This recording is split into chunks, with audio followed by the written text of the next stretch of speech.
पुण्यातील सामाजिक चळवळीच्या इतिहासात काल एक सुवर्णक्षण साध्य झाला. भटक्या विमुक्त समाजाच्या उत्थानासाठी कार्यरत असलेल्या भटके विमुक्त विकास परिषदेच्या प्रदेश कार्यालयाचे पुण्यात थाटामाटात उद्घाटन करण्यात आले.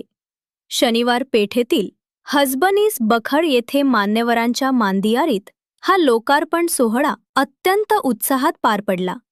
आता परिषदेच्या राज्यभरातील कार्याला या मध्यवर्ती कार्यालयामुळे नवी गती आणि संघटित स्वरूप प्राप्त होणार आहे.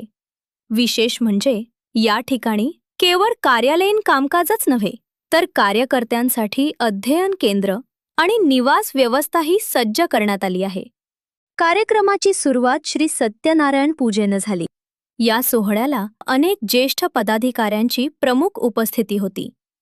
यावेळी बोलताना कार्याध्यक्ष डॉक्टर संजय पुरी यांनी विश्वास व्यक्त केला की एकाच केंद्रस्थानावरून काम चालणार असल्याने आता भटक्या विमुक्तांच्या प्रश्नांना अधिक प्रभावीपणे वाचा फोडता येईल.